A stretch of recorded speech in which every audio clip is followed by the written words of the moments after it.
황태준 TV 애청자 여러분 안녕하십니까? 오늘은 정말 귀한 분을 모셨습니다. 이병영 박사님. 이 박사님은 뭐 언론에서 간단히 부르는 이름이 있습니다. 한국형 경수로의 아버지 그렇게 불리시니까. 그러니까 우리가 미국으로부터 원전 제작 기술을 들여와 가지고 기술 자립하고 해외 우리의 한국형 경수를 수출하는 데까지 이르렀는데 그 설계 책임을 맡아서 오늘의 한국형 경수를 만든 분이 이병영 박사십니다. 요즘 탈원전도 뭐 우리 사회의 가장 큰 이슈 중에 하나입니다. 뭐 여러 가지 이야기를 좀 하려고 하는데 이 시간에는 그 한국형 경수로의 탄생 뭐 거기서부터 좀 이야기를 풀어갈까 합니다.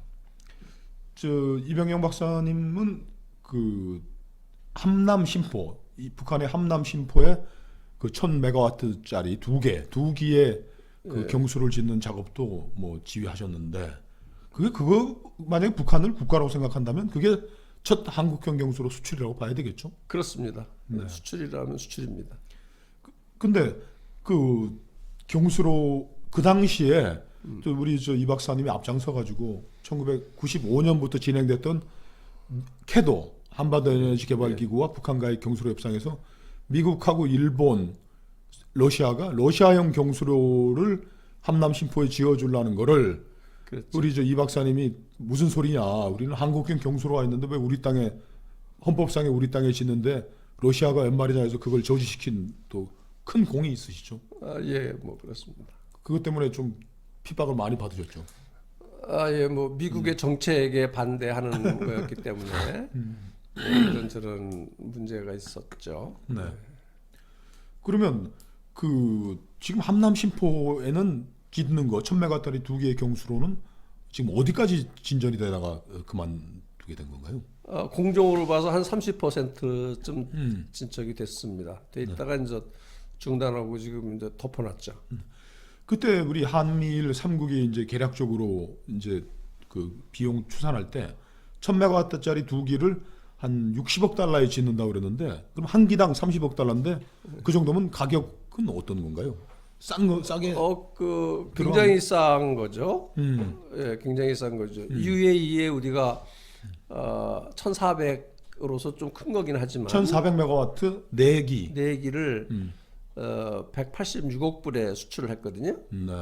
그러니까는 한 기에 한 50억 50억 달러. 50억 달러 조금 안 되는. 그러니까 우리로 따로 보면 한 5조쯤 되는 그런 돈이었는데 1000짜리긴 하지만 하나에 30억 불, 30조면은 굉장히 싼 건데 아마 북한의 특수성, 뭐 단순 노동 같은 거는 이제 그분들이 많이 할 것이고 부지도 뭐 공짜로 내줬을 거고. 부지도 그렇고 뭐 등등 또 우리와 거리도 별로 안 멀고 그래서 그렇게 싸게 맥히지 않았는가 싶습니다. 그러니까 함남 신포에도 이미 한국형 경수를 두 개가 짓다가 만 거고 예. UAE에 수출할 때 예. 우리 국민들도 뭐 원전에 대해서도 잘 모르지만은 아니 우리가 한국이 이 원전 뭐 이러면은 최첨단 기술 아닙니까? 뭐 IT도 있지만은 이건 정말 뭐 아인슈타인의 상대성이 일어나오는 E는 MC 스퀘어에 나오는 그 참 과학적 원리에서 된 건데 어디하고 경쟁해서 우리가 200억 달러짜리 수준을 한 거죠? 예. 그 당시에 또 국민들이 깜짝 놀랐죠. 그때 경쟁했던 데가 미국, 프랑스, 그다음에 일본, 중국이었습니다. 근데 우리가 뭐 기술의 우위입니까? 아니면 저가 덤핑을 한 겁니까? 그 원자력 발전소는 덤핑할 수는 없고요. 네. 그건 뭐 첫째도 안전, 두 번째도 안전, 세 번째도 안전이고 또 전력 생산은 이제 계약된 용량이 다 나와야 되기 때문에 그 덤핑 그런 건 안 통하는데 한국형 원전이 그 문재인 대통령도 얼마 전에 체코에 가서 선언했다시피 40년간 이제 조그만 사고도 한 번 안 일어난 그런 아주 굉장히 우수한 발전소고 그다음에 가동률이 세계 최고인 90%가 넘습니다.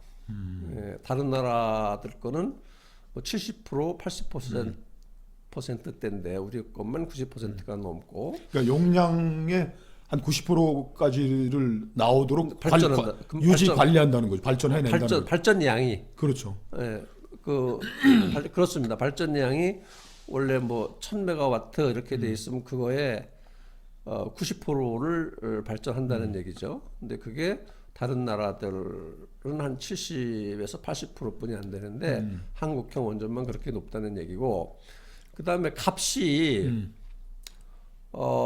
정말 한 기당 50억 달러. 값이 다른 나라에 비해서 믿기 어려울 만큼 저렴해요. 어떻게 저렇게 싸게 만들 수가 있나요? 아, 그 과정을 뭐 다 얘기하면은 조금 어려운데, 결국 저 좋은 물건 싸게 만든다라는 것은 이제 기술 아닙니까? 그러니까 뭐 기술이 앞섰다고 봐야 되고, 그래서 결국은 프랑스나 일본, 미국 그런 원전의 값의 한 60%뿐이 안 돼요. 반 조금 넘어요. 그러니까 세계에서 기술력, 가격 경쟁력 다 압도한 거네요. 그럼 네. 미국, 프랑스. 그다음에 또 하나는 공기.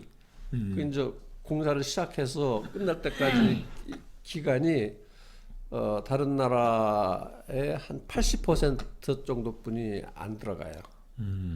뭐 아주 좀 정말 우리의 미래 먹거리라고 해도 아무런 문제가 없을 만큼 그렇게 훌륭한 원전입니다. 근데 원전은 이제 건설 비용도 건설 비용이지만 지어놓고 나면은 거기에 들어가는 우리의 이제 한국형 경수는 거기에 들어가는 뭐 연료봉이라든지 나중에 또 AS라든지 이것도 뭐 막대한 거죠. UAE 경우를 한번 좀 설명 좀. 그게 더 커요. 그러니까 구체적인 예를 들은다고 하면 UAE에 우리가 원전 수출할 때 그 계약 금액이 186억 불, 한 20조쯤 됐었거든요. 네 개에. 근데 우리 한국전력이 UAE하고 지금 말씀하신 연료 가는 거, 리퓨얼링, 그거 뭐 AS 그런 거를 해주는 값으로 최대 60조로 계약을 했어요. 건설비에 그럼 세 세 배가 배, 되는. 몇 년간에 걸쳐서. 아니, 그건 이제 설계 수령 내역이죠. 그러니까 이제 한꺼번에 들어오는 것은 물론 아니고, 그렇죠. 계속 그렇게 AS 해주는 대가로서 이제 그렇게 그런 그 일종의 틀을 정해 놓은 거죠. 예. 그 만일에 이제 그 처음에 질 때 뭐 한 20조 이렇게 들어오고 뭐 AS 하는데 최대한 60조 들어오고 그런 장치인데, 이런 게 뭐 한 20개쯤 수출하면 다른 나라에 수출하면 참 상상하기 어렵죠. 우리나라 세금 더 안 거두면서도 명품 국가를 만들 수 있는 그런 그러니까 장치라고 아이들 말대로 말을 빌리면 원전 사업은 논하는 장사군요. 예, 뭐 예, 그리고 또 하나 우리가 원전을 수출하면서 국가적으로 크게 이득이 되는 것은 뭐냐면, 원전을 한번 사면 조금 표현이 뭐하지만 파는 나라하고 긴밀한 협조 관계를 맺지 않을 수 없어요. 왜냐하면 만일에 뭐 고장 나고 뭐 어차피 조그만 고장은 나는 거니까, 아까 말씀드린 대로 연료 바꾸고 그러는 데도 다 고도의 기술이 필요한데, 그거를 국가 간의 사이가 나빠지면 안 해주면 큰일 나잖아요. 이게 전기를 생산하는 이 공급자가 또 우월적 지위를 갖게 되는. 우월적 지위를 갖게 되죠. 그래서 국가 그 나라와 유기적인 관계를 맺게 돼서 아주 친밀한 친구가 되는 그런 또 장점이 있습니다. 우리가 우월적 지위에서의 친구가 되는 그런 문제가 좋은 점이 있죠. 지금 UAE 이외에는 지금 원전 수출 진행되는 게 진척이 많이 되고 있는 게 지금 없는 거죠. 많이 있죠. 말을 하기조차 가슴 아픈데 영국이 산업혁명을 아이고 이거 증기 기관을 통해서 산업혁명을 완수한 거죠. 산업혁명을 시작한 영국이 한국형 원전을 사기로 한국을 우선 협상 대상자로 정해놓지 않았습니까? 네. 근데 뭐 아까 말씀드린 그런 계약 금액이라든가 우리가 AS 해주는 그런 금액 면에서의 메리트뿐만이 아니라 선진국 영국에 우리의 최첨단 제품을 판매한다는 것 자체가 대단히 상징적으로 큰 의미가 있었는데 그게 사실상 무산됐죠. 그건 뭐 여러 가지 이유가 있겠지만 하여간 탈원전 한다는 나라한테 수십 년간 AS를 해줘야 되는 그 장치를 맡길 수는 없었겠죠. 이게 지금 탈원전에 가는 가장 큰 원인이 두려움이란 말이에요, 그죠?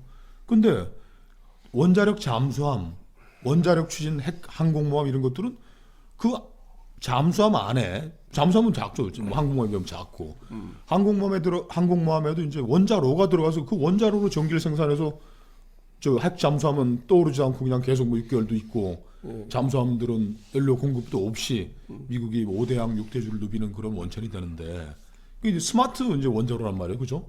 근데 우리 한국이 그 원자로 저 핵 잠수함에 들어가는 저 원자로 항공모함에 들어가는 그 원자로 같은 이런 스마트 원자로를 생산해서 그런 스마트 원전은 어떤 작은 나라에서 오면 그거는 인구 50만 100만 되는 나라에 전력을 계속 공급할 수도 있고 그런 것도 할 수 있는데 이 원전이 위험하다는 것 때문에 이제 탈원전까지 지금 가고 있는데 그렇게 위험한 겁니까?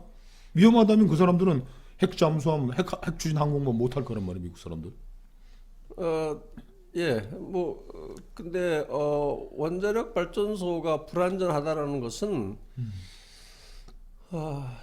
참 근거가 없어요. 지금 아니 얼마 전에 우리 그 문재인 대통령께서 체코를 방문하셔서 중요한 얘기를 했죠. 한국형 원전은 40년간 조그만 사고 한 번 없었다. 그러니까 근데 그 그런 양반이 얘기를- 탈원전 얘기를 하놓고 그 얘기를 하니까 그 얘기가 희화돼 버렸죠. 근데 뭔 왜 그렇게 겁을 내냐 이렇게 되니까. 한 앞뒤가 안 맞는 얘기긴 하죠. 어떻든 간에 또 탈원전을 주창하는 정부의 대통령께서도 그런 얘기를 했다는 말씀을 드리는 거고 아까 말씀하신 대로 이제 우리가 이 원자력 발전소가 생긴 지 이제 오랜 세월이 흘렀는데 사고가 3번 났어요. 미국의 그 3마일 아일랜드에서 한 번 나고 얼마 전에 체르노빌, 소련의 체르노빌 그다음에 일본의 후쿠시마 이렇게 사고 났는데 혹시나 후쿠시마 원전 사고 때문에 대단했었잖아요. 사람이 몇 명이나 죽었다고 생각하세요? 원전 때문에 죽은 사람은 없다는 거죠. 그때 한 명도 없어요. 네, 쓰나미로 이제 피해를 입은 거지. 뭐 쓰나미는 원전하고는 상관없고요. 하여간 그렇게 세계를 떠들썩하게 한 사고였는데 원전으로 죽은 사람이 단 한 명도 없다라는 사실. 그리고 방사능이 그렇게 많이 유출돼 가지고 뭐 난리를 쳤는데 지금 그 사고가 난 지가 지금 7년 8년 됐어요. 근데 그 근처에 암 발생률이 전혀 증가하지 않았어요. 그다음에 1970년대에 발생한 미국의 3마일 아일랜드도 물론 사람이 한 명도 안 죽었고 그다음에 그 방사능 누출이 됐었지만 암 발생률이 하나도 늘지를 않았고 사람이 죽은 것은 이제 체르노빌에서 사람이 죽었죠. 이제 지금 멜트다운이 일어난 거죠. 원자로가 녹아버려. 멜트다운 거기는 세 개 다 멜트다운은 일어났어요. 일어났는데 체르노빌에는 사람이 많이 죽고 진짜 비극적이었는데 그것은 노형이 완전히 달라요. 우리하고는. 우리 한국형 원전은 어떤 일이 있더라도 그런 사고는 안 일어나고 최악의 사고가 일어난다고 그래봤댔자 미국의 3마일 아일랜드 정도의 사고가 일어납니다. 그러니까 우리 대통령께서는 판도라는 영화에서 이제 원자로 뭐 멜트다운 돼 가지고 뭐 대형 사고 난다는데 설계 책임자이잖아요. 저도 이제 아마추어로 들은 거지만 원자로를 덮어쓰고 있는 이게 이 컨테인먼트는 이 폭발이 일어나더라도 안전할 정도로 설계되어 있는 거 아닌가요? 네. 아니 그거는 뭐 폭발이 일어나도 정도가 아니라 영화에 나오는 왜 지진이 일어나서 지구가 전부 다 괴멸되는 그런 거 있잖아요. 네. 그렇게 일어나도 이건 버티도록 돼 있어요. 뭐 그냥 뭐 이런 뭐 땅이 좀 흔들리는 지진 정도가 아니라 지구 전체가 모든 건물이 다 파괴되고 뭐 바닷물이 도시를 덮고 그런 영화에서 나오는 게 일어나도 이건 안 무너지게 돼 있어요. 경주 지진 때도 원전은 뭐 아무 문제 없었던 아이, 거죠. 그런 거 가지고는 뭐 그건 전혀 뭐 아무 문제가 없는 정도가 아니라 그건 뭐 그건 그야말로 나싱이에요. 원자력 발전소는 그런 데가 아닙니다. 그럼 저 한국경 원전 설계 책임자로서 이 저 원전 터질까봐 무서워하는 분들은 좀 얘기 말씀 좀 해주세요. 왜 이렇게 겁을 내는지. 문재인 정부가 엄청 안전한 대통령 본인 말씀대로 40년간 사고 한 번 안 일어난 원전을 않겠다. 그래가지고 좀 국가적으로 뭐 기술자들이 떠나고 먹거리가 없어지고 수출 안 되고 그다음에 기존 원전이 오히려 안전 운전에 방해를 받고 그러도록 만든 그 가짜 뉴스를 제공한 사람들 그 적폐입니다. 예, 아니 이게 지금은 모르겠지만 솔직히 나중에 정치 상황이 바뀌면 누가 그런 가짜 뉴스를 대통령에게 진언을 해서 이 국가적인 혼란과 손해를 끼쳤는가에 대해서는 미래에 그런 일이 일어나지 않게 하기 위한 그런 방책으로서 강구돼야 된다고 생각합니다. 그분들 좀 요새는 조금 이제 그런 거짓말이 슬슬 탄로가 나니까 조용들 하신 것 같은데 그런 가짜 지식 좀 그만 얘기하시죠. 그게 전문가라고 그래서 그런 거짓말하는 것이 면책되지 않습니다. 그런 것들이 얼마나 국가에게 해로운 영향을 미쳤는가에 대해서 반성하시기 바랍니다. 그러니까 가짜 뉴스가 이 우리의 미래 먹거리 산업인 원자력 산업을 지금 황폐하게 만들고 우리의 기술자들은 또 유출이 되고 그로 인해서 또 우리가 가동하고 있는 원전의 안전성까지 더욱더 위협받는 이런 상황이 오고 있는데 그 부분에 대해서 탈원전 정책의 문제점에 대해서는 요 다음에 다시 한번 얘기를 하도록 하겠습니다. 예, 좋습니다. 감사합니다.